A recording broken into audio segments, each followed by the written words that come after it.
tout naturellement, lorsque j'ai eu l'idée d'organiser ce séminaire pour fêter les 10 ans de TAD, j'ai sollicité Jean-Paul pour faire partie du comité d'organisation, ce qu'il a accepté tout de suite, bien évidemment. Et puis, je lui ai demandé aussi ensuite de pouvoir réaliser des conférences.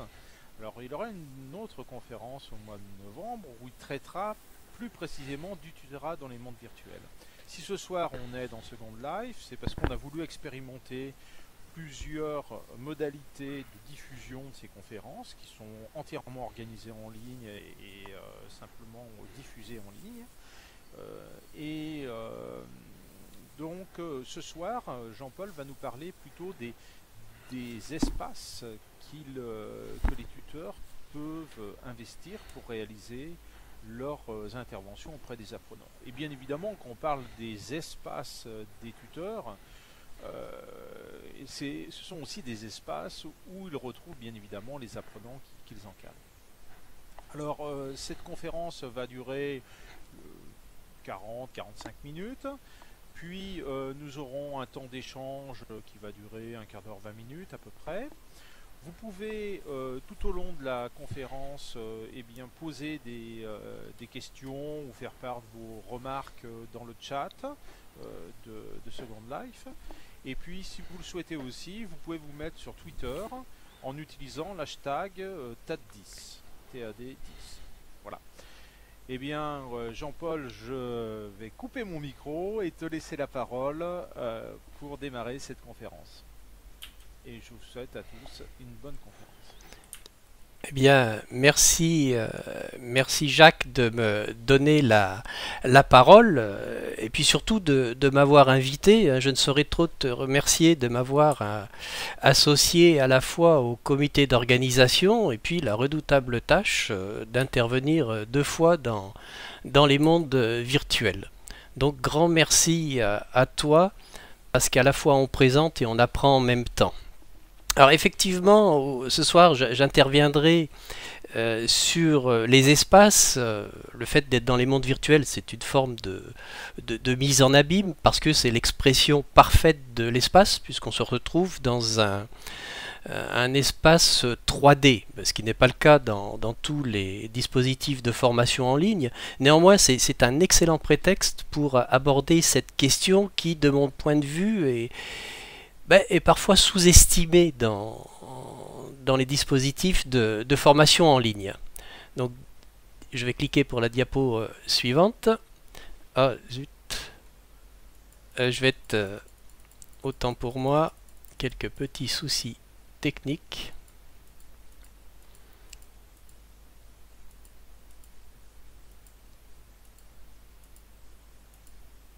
Bon.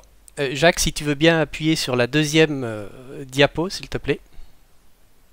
Donc, l'intitulé de cette conférence sera Tutorat à espace de formation.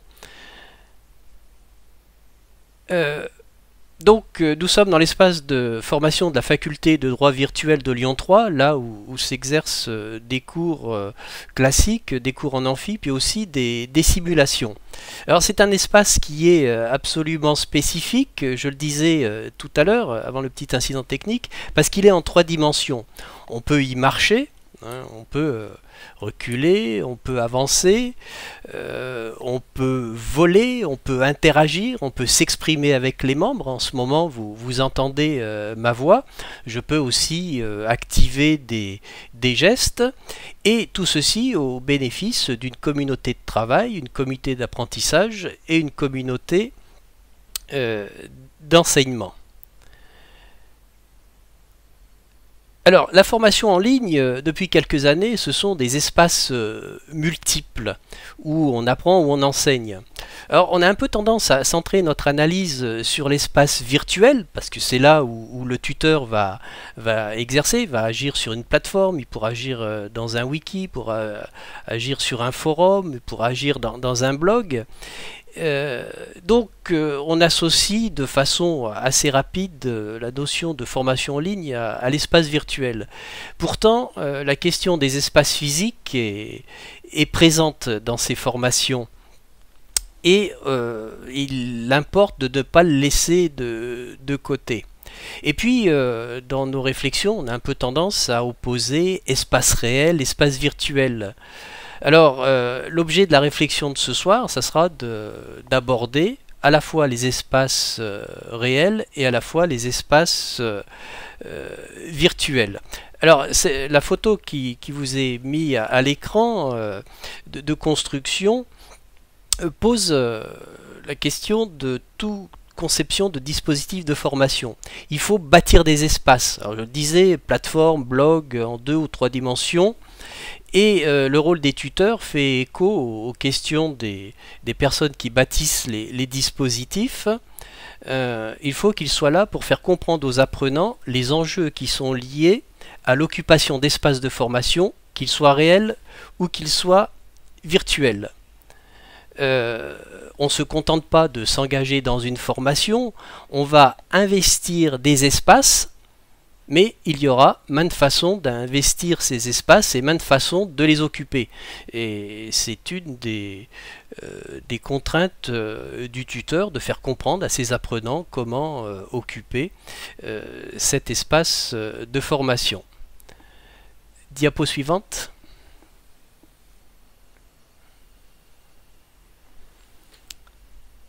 Donc, je le disais, le e-learning, c'est notre capacité à investir des espaces existants.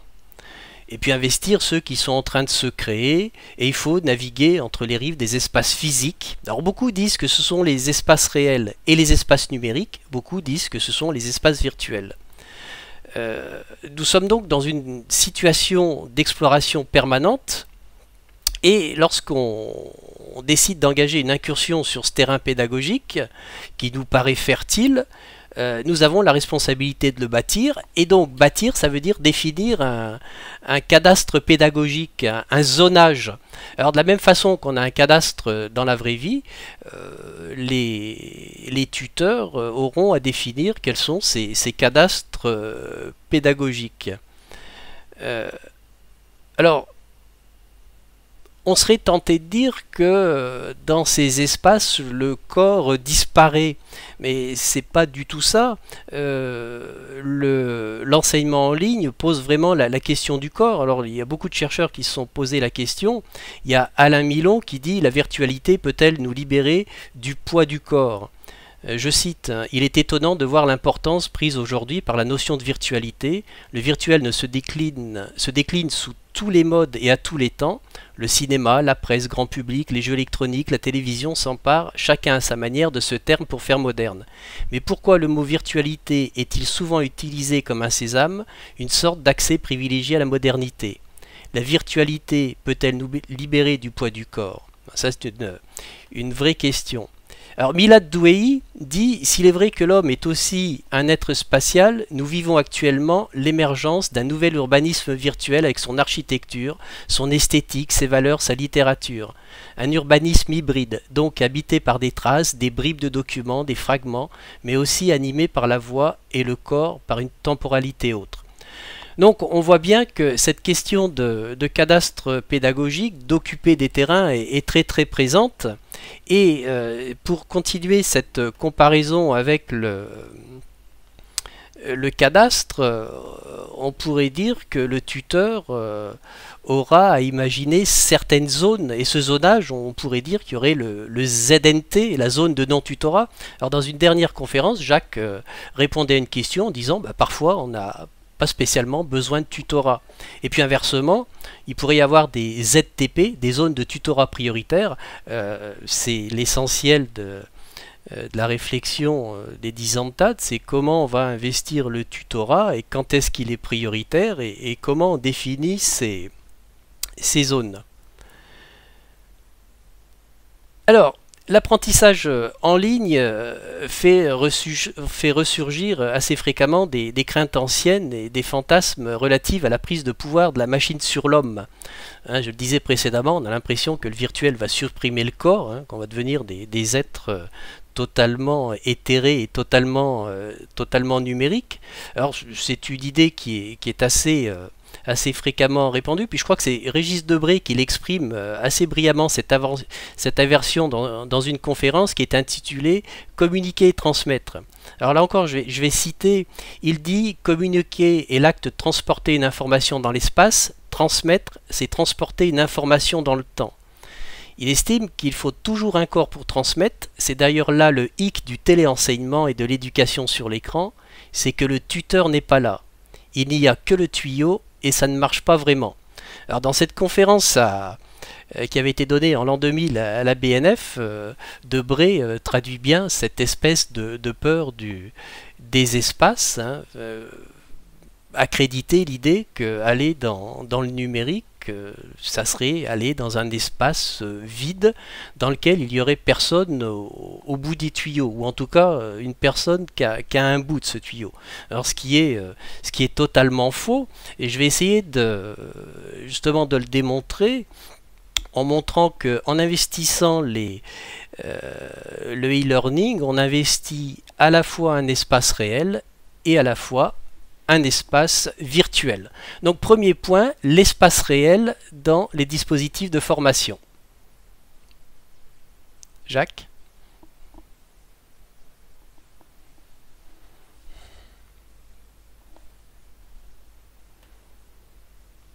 Alors, je voudrais partir de ce schéma qui est passé et qui était issu du rapport Bardy-Bérard qui s'intitule L'école et les réseaux numériques. Alors, historiquement, c'était le schéma qui est passé rapidement, si Jacques peut le rembobiner rapidement, ça m'aidera. Donc, je le disais, on a pour habitude d'opposer strictement les dispositifs de formation en présentiel et ceux en distanciel, hein. Et c'est ce que montre le schéma. Il faut encore... c'est ce que... Je suis désolé, je crois que j'ai cliqué 2 fois. Non mais c'est pas grave. Et je sais pas comment revenir derrière. Bon, je peux le faire si tu veux. Voilà, je vais y aller. Ah, ok.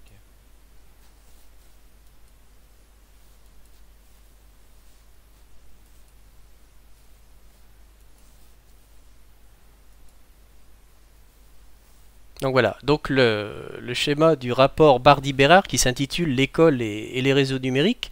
Alors dans ce rapport, fin de compte, qui est assez ancien mais qui est encore très d'actualité, on montre qu'historiquement il y a une unité de temps, une unité de lieu et une unité d'espace, et on est dans un rapport entre le maître, les élèves, tous situés dans un même lieu. Le cours se déroule, le cours s'achève et on revient comme ça par séquence. Donc c'est le principe, hein, de la tragédie grecque, le principe d'unité de temps et d'espace. Alors l'introduction du numérique a rendu le travail beaucoup plus complexe, au sens où, et c'est ce que souligne le rapport Bardy-Bérard, constate la porosité de la salle de classe. Alors ce qui est symbolisé par le trait en discontinu, petit à petit on a vu en même temps que le cours apparaître les CD-ROM, apparaître Internet, apparaître tous ces espaces numériques qui venaient perturber le dispositif de formation classique. Alors le rapport Bardy-Bérard dit les espaces sont poreux, pour dire qu'il est difficile d'avoir un espace simple de formation. Alors je pense que nous sommes en 2013 et on ne peut plus vraiment parler de porosité de l'espace de formation. Il faudrait dire plutôt une fluidité entre les espaces. Jacques, l'autre diapo.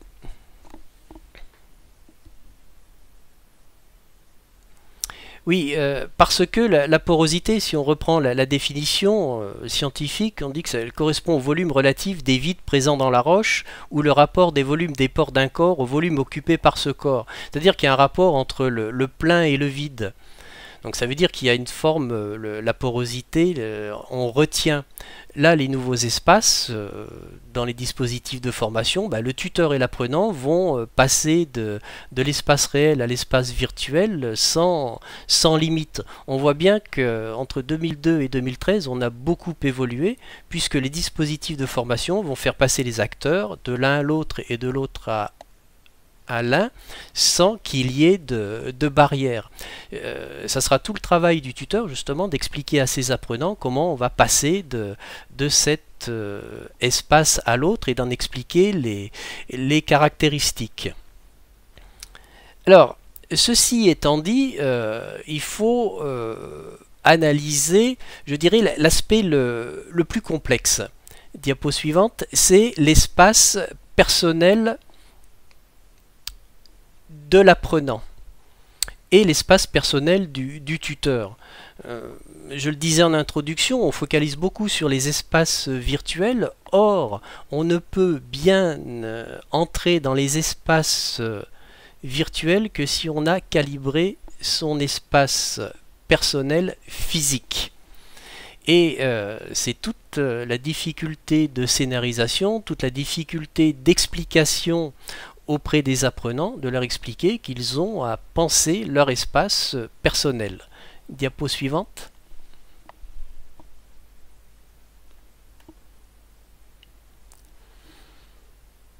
Alors, on va être dans l'ordre du paradoxe parce que le e-learning, en permettant la dématérialisation des contenus, met de façon paradoxale en lumière l'espace personnel de formation, l'espace physique. On assiste à un phénomène de professionnalisation de l'espace privé. Là où il y a encore quelques années, on choisissait d'extraire le salarié de son milieu personnel pour qu'il se consacre entièrement à sa tâche. Alors ça remonte disons au 19e siècle avec la révolution industrielle. Alors Marx en parle très bien. Marx explique qu'il faut extraire le salarié de son domicile personnel pour qu'il ne soit pas perturbé par sa vie familiale. Là, le e-learning nous permet faire un retour en arrière en professionnalisant ce lieu privé. Alors, dans le lieu privé, on a un ensemble d'interfaces, elles se sont même multipliées. On peut avoir des ordinateurs fixes, des ordinateurs portables, des tablettes, des smartphones, et on s'est donc éloigné de la posture historique, j'allais dire c'est la posture informatique, du rapport entre un homme, une chaise, un bureau, un ordinateur, un face-à-face qui pouvait être fécond, mais un face-à-face statique, à une dimension beaucoup plus mobile, et l'apprenant doit penser son lieu de formation.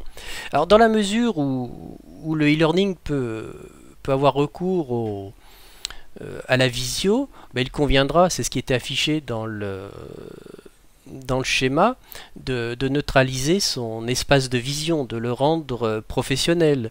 Il va falloir neutraliser les sons, il va falloir neutraliser les discours. Là, pendant que je vous parlais, ma femme est venue, je ne sais pas ce qu'elle me voulait, mais j'étais bien dans cette disposition de professionnalisation de mon espace de travail. Je ne pouvais pas à la fois faire la conférence et puis répondre à une sollicitation privée. Il conviendra donc au tuteur d'expliquer en entrée de formation quels sont tous ces enjeux, et voire même au-delà de bien expliquer à l'apprenant qu'il est devenu lui-même un technicien. Il va falloir qu'il acquiert de nouvelles compétences qui sont spécifiques au e-learning et spécifiques à l'espace, être en capacité de comprendre que cet espace c'est technologisé. Pour faire du e-learning, il faut une box, il faut des prises internet, prises d'électricité, etc., etc. Il y a donc là un enjeu fort de gestion de son espace privé de formation. Alors, comme toute chose, ça ne va absolument pas de soi. Si c'est évident pour le tuteur qui a une forte expérience du e-learning, il peut en être tout à fait différent de la personne qui entre dans le dispositif et qui peut être un parfait béotien. Il a envie d'apprendre et puis découvrir que son espace, il va falloir le maîtriser. Si vous êtes marié, si vous avez des enfants, dire qu'à un moment donné, vous neutralisez un espace. Alors si on regarde les designers, bon, en fait, ils s'occupent pas spécifiquement de cette salle d'apprenance dans la maison. Ils s'occupent des cuisines, ils s'occupent des salles de bain, ils s'occupent des chambres. Et je pense que c'est un des champs à investir pour fluidifier les espaces de formation. Ça sera de penser l'espace personnel en relation avec le e-learning. Alors, je vais continuer. Après l'espace privé, on a bien, enfin, j'espère avoir fait toucher du doigt cette question sensible de l'aménagement de l'espace privé de l'apprenant, mais il en va de même pour le tuteur aussi. On va partir du principe qu'il a ce minimum de compétences requises pour pouvoir gérer au mieux son espace privé. Alors là-dessus, on pourrait développer en disant que les effets de crise, le fait que l'on habite en ville et que le prix des loyers s'élève, on a des appartements de plus en plus petits et se pose la question de cet aménagement, quid du temps privé, quid du temps professionnel et quid de tous ces éléments techniques. Alors l'espace professionnel n'échappe pas à cette évolution des espaces. Enfin, en tout cas, moi je suis de la génération où on apprenait dans une fac, dans un amphi, et puis on allait dans une bibliothèque. Et la bibliothèque, c'était une alignée d'étudiants qui apprenaient sagement devant un livre.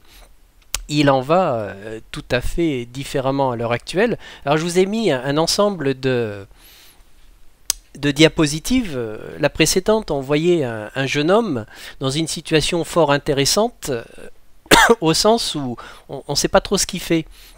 On ne sait pas s'il lit un livre, s'il écoute de la musique, s'il écoute un podcast dans le cadre d'une formation en ligne, s'il est en synchrone, en asynchrone. Ça veut dire que l'espace professionnel, alors je pense aux espaces des universités, mais pas seulement, on pourrait se poser la question dans les dans les écoles primaires, on pourrait se poser la question dans les collèges, on pourrait se poser la question dans les lycées, et puis dans les centres de formation continue, comment aménager cet espace professionnel à l'heure du e-learning. La photo qu'on a ici, elle est toujours tirée du même rapport qui est comment aménager une bibliothèque et qui vient de l'inspection générale des bibliothèques. On voit au fond une salle relativement classique, encore que la lecture se fait sur écran, et puis au premier plan, un groupe qui regarde la télé. Donc une spatialisation de l'espace d'apprentissage, et là le dernier, qui est l'intégration de box dans les universités, dans les bibliothèques. Alors c'est tout à fait intéressant parce que le e-learning, d'un point de vue spatial, réintroduit de façon forte la voix. Alors si on veut être en contact avec son tuteur, si on veut être en contact avec l'équipe avec laquelle on travaille, forcément la voix se réapproprie. Alors on retombe, je dirais, dans c'est peut-être pas le primat de la voix, mais la voix revient. Ce qui était historique, si on prend du temps de la grande bibliothèque d'Alexandrie, où il était d'usage que les gens lisent à voix haute. Après, au Moyen-Âge, on s'est mis à lire dans sa tête, et puis là, le e-learning nous fait réintroduire la voix dans les dispositifs de formation. Il faut bien que les agencements spatiaux s'adaptent à ce retour de la voix, sans quoi on retomberait probablement dans ce qui devait se passer dans la grande bibliothèque, un joyeux brouhaha quand tout le monde lisait à voix haute. Donc, un espace professionnel qui se complexifie quand on introduit du numérique de façon générale et puis du e-learning de façon particulière. Il y a eu des dispositifs, par exemple, je crois sous Pécresse, qui consistaient à à élargir l'amplitude d'accès aux bibliothèques, parce que la formation, c'est pas uniquement de la formation initiale, c'est aussi de la formation en ligne, et c'est une des missions des bibliothèques universitaires. Alors, puisque moi j'ai enseigné pendant quasiment 30 ans en lycée, se posera à terme, quand le e-learning sera beaucoup plus intégré dans le secondaire, d'intégrer des espaces de e-learning dans les lycées. Alors on en est au début, on en est au balbutiement, mais il ne faudra pas que cette question, ce soit la question supplémentaire qui casse les pieds au chef d'établissement et qui dira, bon, on va prendre la dernière salle que personne n'utilise au fond du lycée. Et faire du e-learning, c'est mettre un ordinateur et une connexion. C'est tout sauf ça. Donc des espaces extrêmement complexes. Diapositive suivante.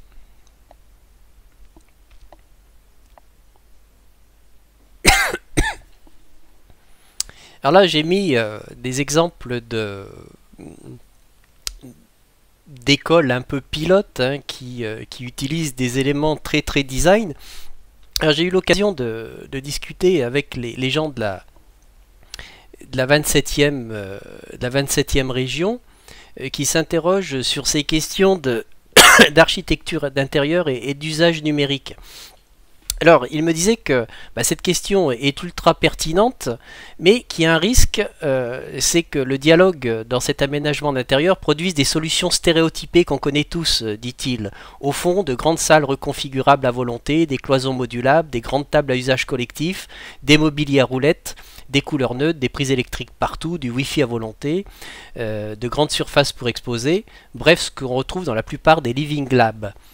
Donc on voit bien que alors même qu'on développe des learning labs, on voit bien que la réflexion elle est maintenant au-delà. Il ne suffit pas de mettre au même endroit des solutions plutôt flexibles. Encore faut-il s'interroger sur la capacité des gens à interagir en présentiel et à distance. Et c'est là où est le rôle du tuteur justement, c'est de faire comprendre ces enjeux d'aménagement spatiaux. Donc on n'a pas vu la diapo suivante, mais peu importe, peut-être passer un petit peu vite. C'était le projet Scale Up, qui était en fin de compte une illustration de ce que disent les gens de la 27e région, c'est-à-dire des espaces avec des tables en marguerite, des espaces flexibles, mais probablement que la réflexion sur l'espace, à cet instant, elle est au-delà. Alors voilà pour les espaces physiques, on pourrait s'étendre de façon beaucoup plus longue, là je ne fais qu'effleurer le sujet. Se pose la question ensuite de l'espace virtuel. Alors c'est celui qui historiquement interroge le tuteur, les concepteurs, les apprenants, puisque le e-learning consiste à dématérialiser en partie la formation à l'intérieur d'espaces virtuels toujours plus grands, toujours plus complexes. Si l'espace physique est complexe, l'espace virtuel l'est tout autant. Et moi, c'est ce que j'appelle l'effet moustache. Diapositive suivante.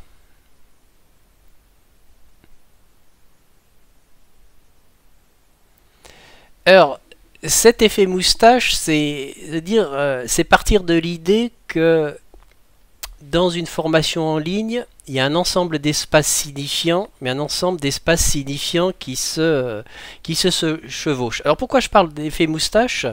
Jacques connaît bien cette affaire, puisque nous étions ensemble dans une formation en ligne. Nous présentions notre travail sur une plateforme. Moi, je faisais ma présentation, je présentais mes objectifs pédagogiques, enfin des choses assez classiques, mes intentions pour la formation à venir, nous en étions au début. Puis j'étais soudain interrompu par le responsable de formation et qui a dit cette phrase qui m'a paru mystérieuse au début, cessez de dessiner des moustaches. Or, en fait, un participant était en train de m'affubler d'une paire de moustaches sur le PowerPoint qui était présenté aux apprenants. Bon, je dois vous avouer que ça m'a quand même déstabilisé dans cette présentation, parce qu'il y avait eu un clash. L'idée qu'on me dessine une moustache, je trouvais ça assez surprenant. Mais en fait, la vraie question se situe pas à ce niveau. Hein. Bon, mon ego en a pris un petit coup, mais ça, on s'en relève. La blessure narcissique, c'est pas très très important. Le vrai enseignement de cette anecdote, c'est lié à la perception de la signifiance de l'espace. Je pense que la personne qui me dessinait des moustaches, à un moment donné, a été dans la confusion. Confusion entre son espace privé, il était face à son ordinateur chez lui, et puis l'espace commun qui était affiché sur l'écran. Je pense que de la même façon, quand on est réunion, on dessine dans la marge de son cahier. Il avait dû dessiner des moustaches en se disant que le propos était peut-être un peu ennuyeux et que ça lui permettait de passer le temps. Mais en tout cas, ça pose une vraie question justement sur ces espaces. Il faut que les apprenants perçoivent le sens des espaces entre les espaces professionnels, les espaces privés, les espaces communs, espaces réels, espaces physiques qui s'interpénètrent à un même moment dans une formation. Donc je crois beaucoup à cet effet moustache et je crois beaucoup au poids des tuteurs qui en début de formation doivent expliquer quelle est, je reprends le terme, la signifiance des espaces entre les espaces communs, les espaces privés où les niveaux d'expression seront différents. Et à savoir que dans un espace public numérisé, j'allais dire virtuel, eh bien les règles de la politesse la plus élémentaire s'appliquent, on ne se coupe pas la parole, on ne se dessine pas des moustaches, etc. etc. Donc le tuteur, de ce point de vue-là, a un rôle extrêmement important, j'allais dire presque un rôle d'éducation au sens de l'espace virtuel. Donc, diapositive suivante.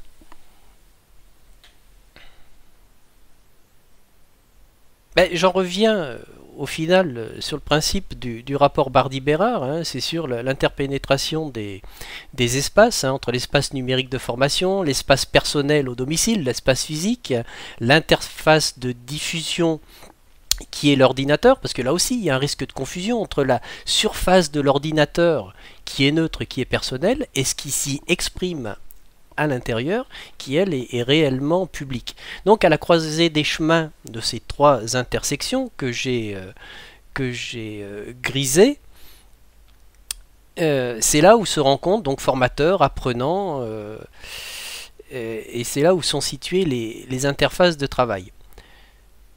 Donc rôle du tuteur, hein, pour expliquer cet empilement, je me répète, mais ça me paraît vraiment très important. Parce que cette zone grise, c'est l'essence même de la formation, c'est là où les gens se retrouvent.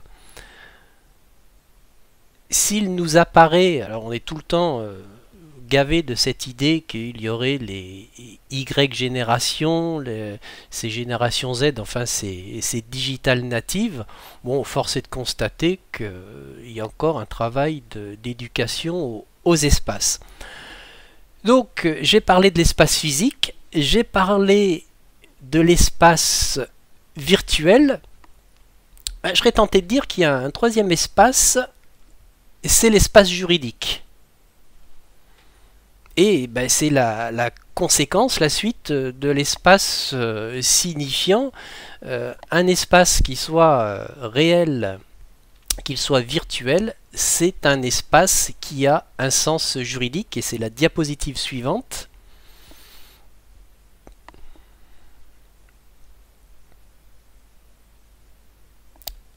Un espace juridique, des espaces qui sont balisés juridiquement. Alors j'ai cité beaucoup d'auteurs dans cette conférence, je vais me permettre d'en citer un autre, il s'agit de Michel Serres. il a donné une conférence pour les 40 ans de l'INRIA. Alors, à un moment, il dit changer d'espace, c'est changer de droit et changer de politique. Nous changeons d'espace, peut-être entrons-nous dans un espace de non-droit. Alors, c'était vrai quand les espaces sont arrivés. Il a fallu, je l'ai dit, que nous bâtissions. Hein. J'ai pris la notion de zonage pédagogique. La notion de zonage, c'est une notion de droit. C'est attribuer un sens à cet espace. Alors moi j'ai parlé de zone de tutorat prioritaire, la zone de non-tutorat. Tous les espaces dans lesquels nous évoluons sont des espaces maintenant qui sont de façon générale, qui sont normés. On a été obligé de leur donner un sens. Alors, diapositive suivante. L'espace juridique, bon, on peut commencer de façon assez simple par la définition de la charte tutorale que le tuteur aura à faire lire, à faire signer à ses élèves. Et puis ce sont l'utilisation d'un ensemble de... le diaporama veut plus s'afficher. Un ensemble d'outils, je pense notamment aux espaces d'apprentissage personnel, hein, ou Personal Learning Environment. On va utiliser des éléments comme Twitter, comme Facebook, comme Digo. Eh bien, ces espaces sont des espaces signifiants et juridiques, parce qu'on adhère à des conditions générales d'utilisation et qui très généralement relèvent du droit américain. Alors c'est pas sans influence sur la façon dont on va enseigner, et charge au tuteur d'expliquer que sur ces espaces, c'est pas forcément le droit français, c'est pas forcément le règlement de l'institut qui développe le processus de formation, mais il s'agit bien... Bon, me revoilà, je pense que j'ai dû être coupé. Donc j'en étais à l'espace de droit, je ne sais pas si vous m'avez entendu. Je disais que le fait d'instrumenter des espaces de type Facebook ou Twitter ou Digo renvoyait à des espaces juridiquement normés différents, parce que c'est pas le droit français qui s'applique, mais c'est bien le droit américain. Donc des espaces qui ont un sens juridique très très important. Et alors, je voulais dire que depuis que nous explorons et que nous pratiquons par l'usage les espaces de formation numérisés, en fait, on remet en cause un modèle ancien.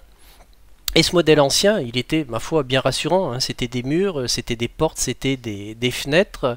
Cet espace, on pouvait l'exprimer en mètres carrés. Hein. On pouvait dire une salle, c'est tant de mètres carrés. L'amphithéâtre aura tant de place. Donc des unités de mesure qui sont extrêmement rassurantes.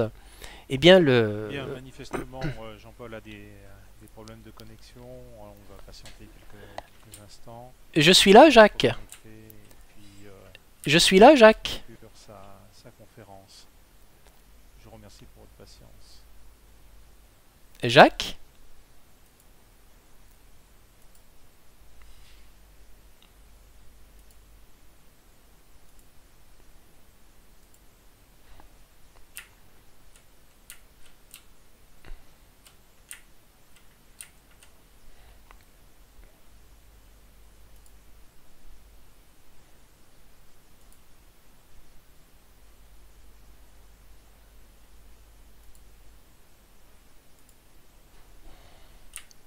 Jacques, est-ce que tu m'entends?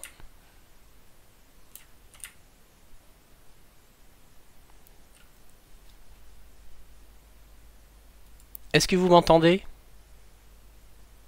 Allô? Vous m'entendez? Oui, oui, parfaitement. Oui, on t'entend très bien. Bon, il y a longtemps que j'étais déconnecté? 2-3 minutes. Bon, alors je vais reprendre Donc je parlais Tu es des... sur cet écran, hein, je pense que Bon, tu peux reprendre à partir de cet écran. bon, je vais reprendre à partir de cet écran. Je disais que l'instrumentation des outils du Web 2 font que les espaces se modifient parce que on fait appel à des outils qui sont euh, créés par les Américains et on a le droit américain qui s'applique. Donc les espaces numériques sont de plus en plus vastes et en étant plus vastes, bon, ça nous permet de nous déplacer dans un monde immense, mais qui néanmoins est dépendant d'un autre droit et ce qui n'est pas sans influence sur la construction des espaces de formation. Enfin, diapositive suivante.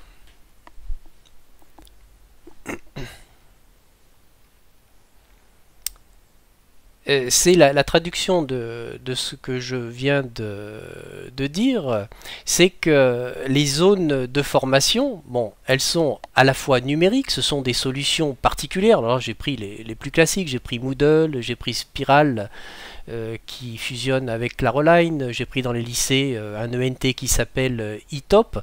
Donc ça, ce sont les solutions institutionnelles et qui s'exercent dans un cadre juridique national. Donc qu'on est en capacité d'appréhender de façon assez simple. Puis après, quand on instrumente des outils du Web 2, là on entre dans des zones juridiques internationales, on entre dans des schémas d'instabilité. Il est important que le tuteur explique aux apprenants quels sont les enjeux juridiques de ces différents espaces. Car pour ne prendre qu'un élément, c'est la notion d'ordre public et de bonnes mœurs. Ce sont des notions très très subjectives et qui peuvent avoir une forte influence sur les dispositifs de formation. Enfin, en conclusion, ces espaces de formation font entrer la question dans l'ère de la complexité. En rendant l'apprenant et l'enseignant et le tuteur toujours plus mobiles. Alors le progrès technologique de la révolution industrielle avec la locomotive avait permis au corps des hommes de se mouvoir toujours plus loin. Hein. Au lieu d'être dans son village, on pouvait aller dans la ville un peu plus lointaine, et puis à l'intérieur de la France. Le XXe siècle a même permis à l'homme, diapo suivante, de se propulser dans l'espace, hein. On s'est affranchi de l'orbite terrestre et on était capable, diapo suivante, d'aller voir ce qui se passe dans l'espace. On peut penser que le XXIe siècle, le numérique nous propulse dans des espaces numériques qui nous interrogent, que nous utilisons bien évidemment, que nous instrumentons pour bâtir des dispositifs de formation, mais que nous ne percevons pas encore complètement.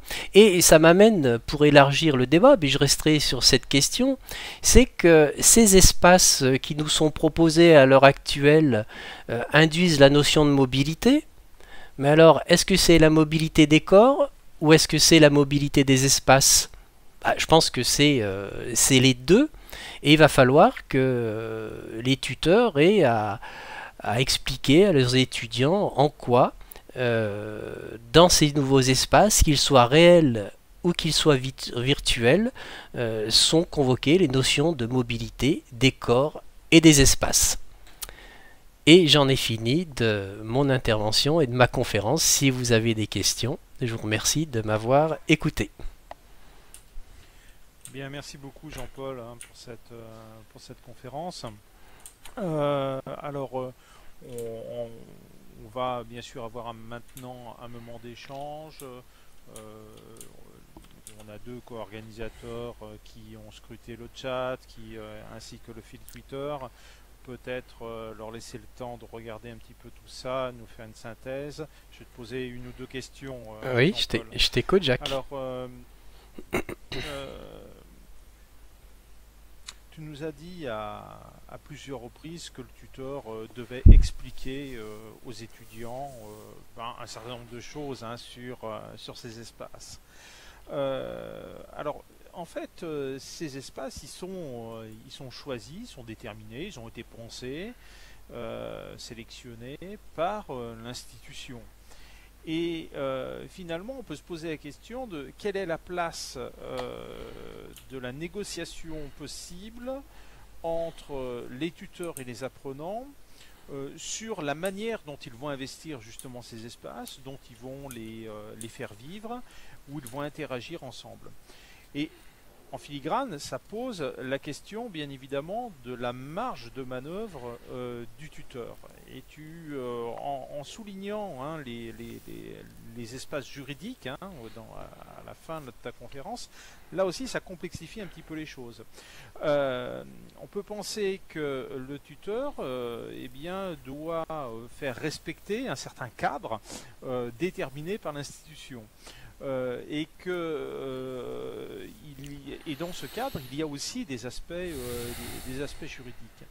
Alors, est-ce que finalement le rôle du tuteur vis-à-vis des apprenants sur ces questions d'espace, c'est simplement de relayer le message, on pourrait dire, hein, de l'institution, ou est-ce qu'il y a effectivement une possibilité d'échange, de négociation, de dimensionnement des espaces que vont utiliser les tuteurs et les apprenants, et donc que ce soit ces principaux acteurs qui puissent les déterminer?